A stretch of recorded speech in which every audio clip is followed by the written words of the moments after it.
Well, hi there. It's Monday. Did you miss me? I've been absent without leave, but there's an explanation.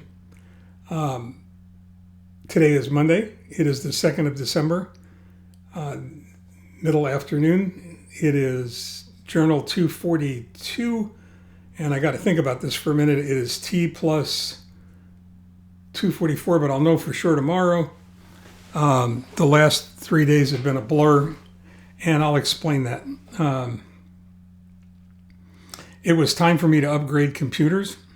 If you're thinking about doing that, keep thinking about it because it launched me into support, um, technical support hell for the better part of 3 days, trying to get everything to work properly, trying to get the programs migrated over the way they're supposed to, trying to get all the passwords in, which I haven't finished doing yet, and all of the above. But, and it's an important but, it has a lot to do with the quality of the support. Now, I'm a Mac guy, I'm an Apple guy.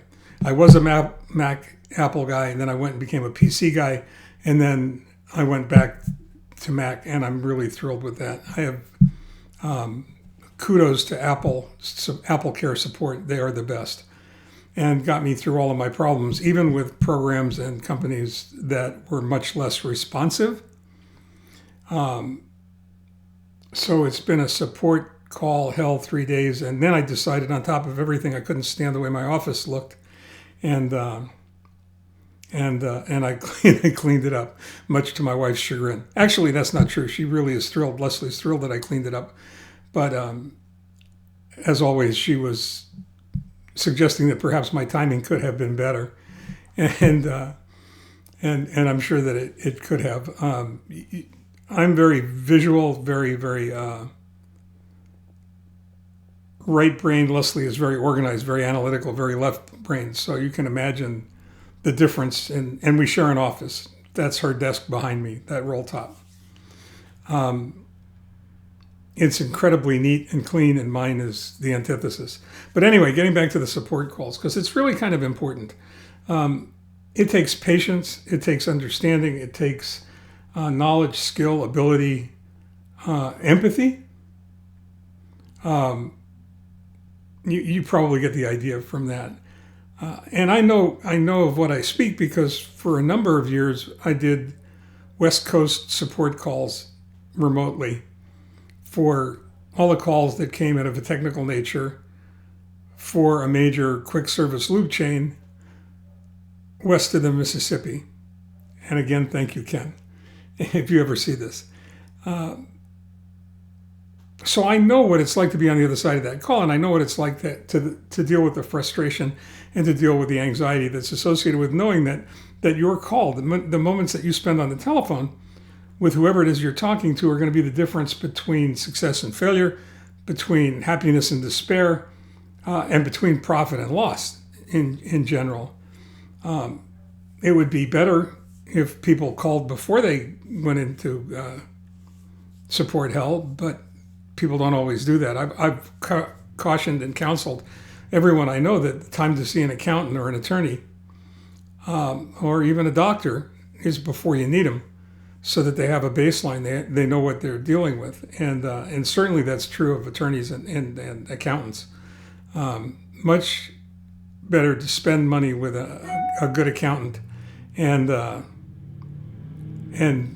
not give it to the government. It's much better to spend money with an attorney and make sure you don't need one than to not spend money and then need one.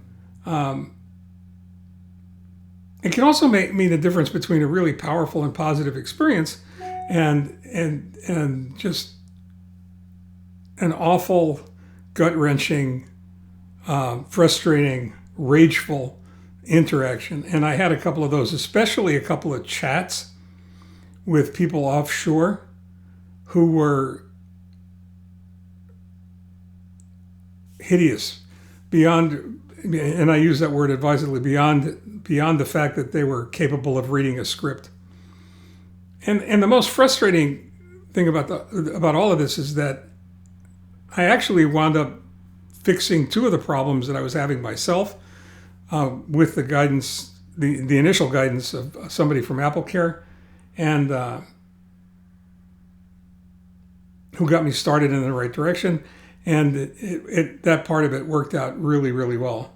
But the other experiences were so horrible, so horrific, that it makes you want to just change vendors, change service providers.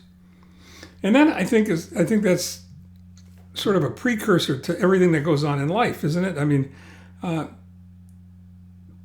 it depends on both parties working together to solve a problem, which means that one of the two parties who's not directly involved in the problem has to be interested and invested in the problem, and the other party has to be forthright, honest, open about what's going on.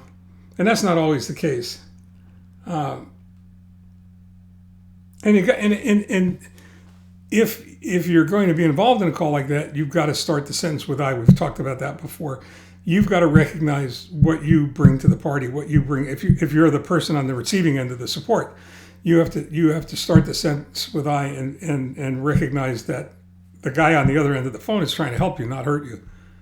Unless, of course, you're on one of the two chats that I was on, in which case I can't be 100% positive of that, because it sure seemed like they were trying to hurt me.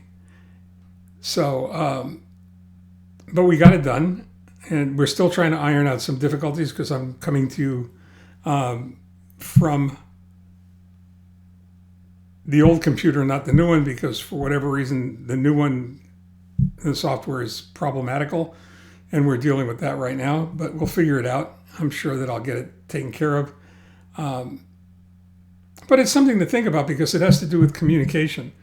It has to do with the ability to go ahead and state clearly and concisely what kind of a problem you're having and what your idea of success looks like. And it takes someone on the other end, especially if the call is going to an offshore call center, which happened a couple of times successfully and a couple of times not so much. The person that you're talking to has to really work harder than normal, because they're trying to translate what you're telling them into a different language and then give it subcultural context. So I try really hard never to get upset, never to get angry with people that are doing that. What I'm going to do now, when I get off the phone, is finish cleaning off my desk, because I'm not going to go ahead and show you a picture of it, because you would gag. It's almost clean. The room's almost back together. I cleaned out all my drawers. I feel like a little boy. I feel like I'm 5 again. I cleaned out all my drawers and I organized them.